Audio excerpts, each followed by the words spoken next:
Hello and welcome to the third episode of Taste and Drink. This week we're going to look at two Syrahs made by Christian and Martin Rouchier.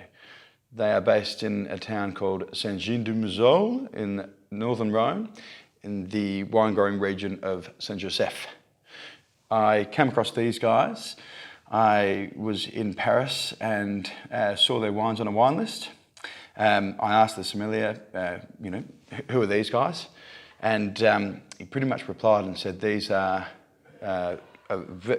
very, very small vineyard from northern Rhone with a cult status. Now, a cult status is a status in which a grower produces marvellous wines that are in extremely minute volumes and have a following with a small group of people. So the more I delved into these guys, not necessarily online or in books, but speaking to well-versed wine aficionados, it became apparent that these guys were pretty special. So I made an appointment, and after going down and doing my usual thing through Burgundy, took the time to go down to Saint-Joseph, stayed in Tournon, and the next morning went up to their vineyards and tasted through their barrels and a couple of older vintages as well. And it became pretty clear that these were pretty special wines. So now, Domaine Rouchier, they have 2.5 hectares of vines, 1.5 of which are planted to Syrah, 2 blocks. The first block is Luc, L-U-C, and it was planted in 1972, sorry, apologies.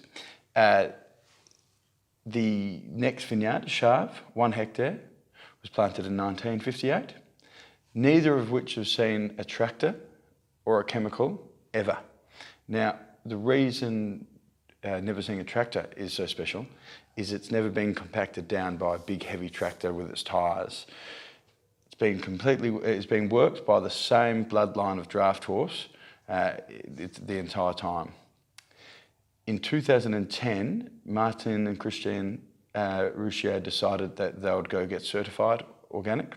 They then turned their vineyards biodynamic as well and went one step further and actually stopped using sulphur. Now in 2017 they just used a little touch of sulphur, but still very much considered a natural wines. Now Saint-Joseph is the second largest region in northern Rhone, the largest being Crozes-Hermitage. Now Crozes-Hermitage is all in the flats below the hill of Hermitage and they're sort of fruity and relatively forward. Saint-Joseph is a little bit more special. There are some flatter areas, but most are grown on quite sort of steep slopes. Now, Saint-Joseph can be broken up into two, a northern and a southern region. The northern region struggle to ripen their grapes, and the southern region does get a little bit more sun and it's got a little bit more granite in their soils, and that helps with the structure. Now, so where Crozes-Hermitage is great value and fruity, Saint-Joseph is great value, but more structured, so a much more serious region. And not only that, there are some aspects and sites which are very, very special. The best village the best town within Saint-Joseph is Saint-Jean-du-Moselle, where Domaine Rouchier are based. There's 26 towns in total, 6 of which are known as sort of premium sort of wine growing towns within Saint-Joseph, and they're all in the south, just above the town of Tournon. So for those that have been to northern Rhone, more than likely stayed in Hermitage, the town of Hermitage, which is on the other side of the river, or in Tournon, Tournon being slightly bigger, and it's got the strip of restaurants where most would frequent on a night out. Now, let's have a look at the wines. So I like to taste the Luc first. So Luc, slightly cheaper but from a smaller vineyard, 0.5 of a hectare, as we said before. Now, it's got a westerly facing aspect, 250 metre elevation, but the soils are clay and schist. Now, clay usually gives wine of a bit more sort of breadth and depth, but it does lose out on a little bit of definition. So let's have a smell. Now, full of olive tapenade, dark fruits, cassis, plum, Definitely some violets.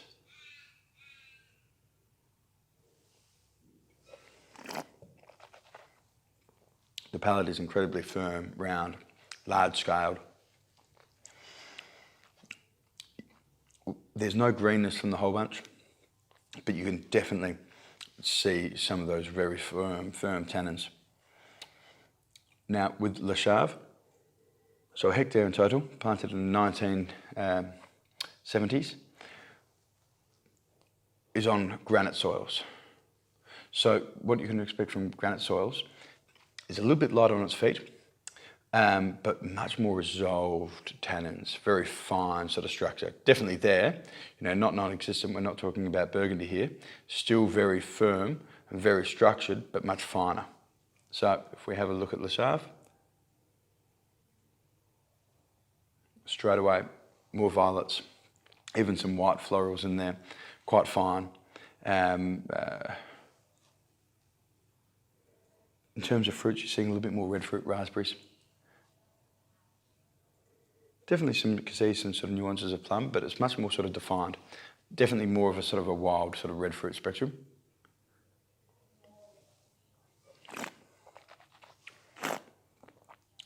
On the palate, much longer, much lighter on its feet, much less heavy, much finer structure, and it truly does speak more of the soil. So to recap, the Luc, heavier, broader, richer. The Le Chave, much lighter, finer, but still very structured. Power without weight, but still, it's not Pinot Noir, it's still very much Syrah. Both fermented in concrete vats for 2 weeks, 100% whole bunch, 16 to 18 months in neutral old wood. The 2017 vintage just saw a touch of sulphur. 2016-15, no sulphur. For 2018, I wasn't sure. However, fantastic wines, and let's go pair them with some food. Welcome up to the stables. Now we've finished formalities, we can put ourselves into the real world, where, say, after a long day or a long working week, we feel like a full-bodied Shiraz. It's cold outside, and what we're going to do is flip what we've been doing on its head. So the last 2 episodes, we have done winter warmers with refreshing whites and champagnes, but obviously we are having full-bodied reds. So we're going to actually have it with fresh, vibrant food. Now, reason being is because these programs are designed for everyone to match food to whatever they're drinking. Now, when I say everyone, I mean people that like big, heavy wines will typically like big, heavy dishes. But people that like fresh or lighter reds that may not usually drink 14% Shiraz might like slightly more vibrant food and higher acid, because that will lift the wine and make it more gluggable, more drinkable, more refreshing. So let's get into it. Now, first things first, although this doesn't actually require any cooking, and I would usually do toast in the oven, well, not toast in the oven, toast in the toaster or in the oven. For this particular case, I would just need to change that air. Need a nice blue flame. For this particular kind of toasting, I'd use it in the oven. Dehydrates it a little bit. However, that is down at the house. So a little bit of olive oil in here. Just turn that down a little bit, as we don't need it raring.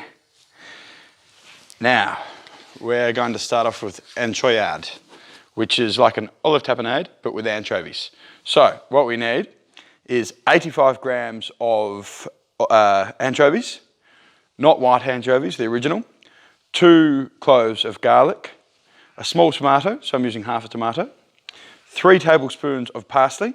I did 1 finely chopped and 2 coarsely chopped. The 2 is for the garnishing. 14 olives and a little bit of thyme. A little bit of additional olive oil just in case you need a top, and a good whack of slightly grounded pepper. So let's chuck it in. Like that. Now I've already put the oil in. Here we go. There is the garlic, the thyme, the olives,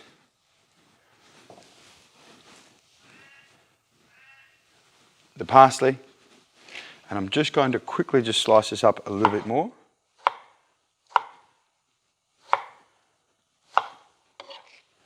Chuck that in. Now while we do that, let's chuck these on.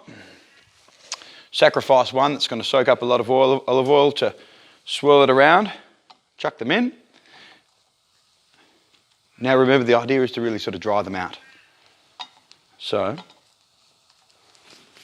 don't burn. The lemon is for at the end if need be. So, let's do it.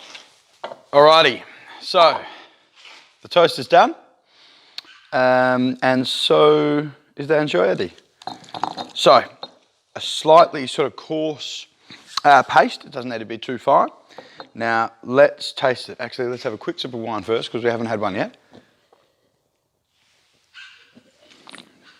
Well, on film anyway. I was guilty of having a glass beforehand.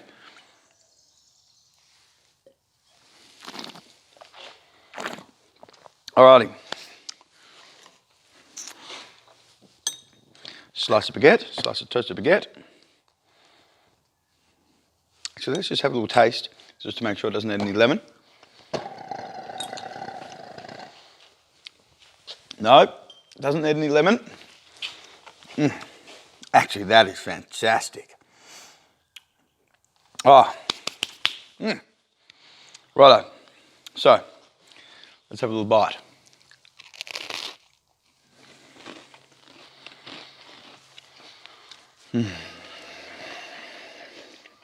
That is very nice. And it's refreshing. Very salty, as you'd expect. But it improves the nose of the wine considerably. Now, in previous weeks, we've looked at what matches better.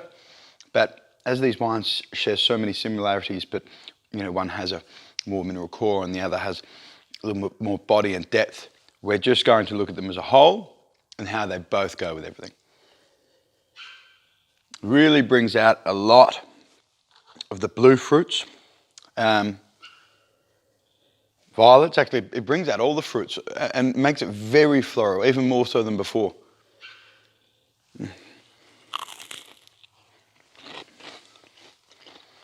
This is about as Mediterranean a combination, I think, as you could get.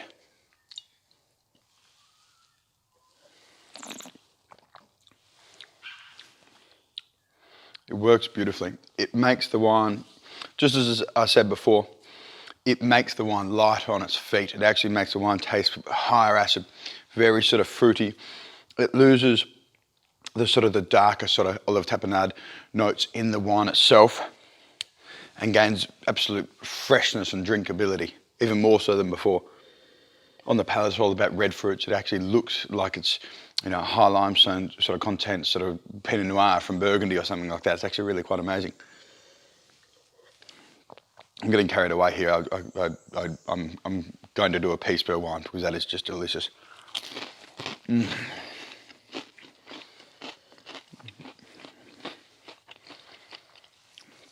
That's the Mediterranean diet. That is just,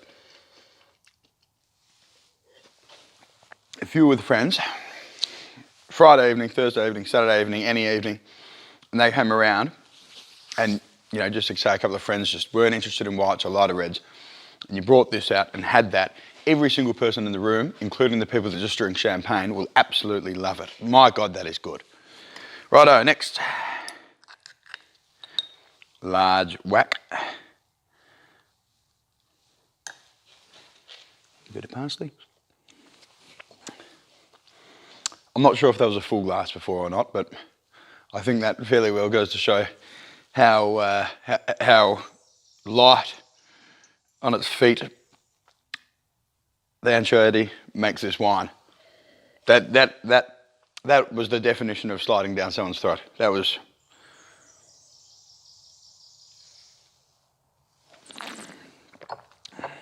Same thing. You know, as the Chave, sorry, that was the Luc. Now I'm onto the Chave. The Luc turned incredibly lifted and exaggerated that sort of beautiful live fruit. And so does this, but it still holds that extra dimension.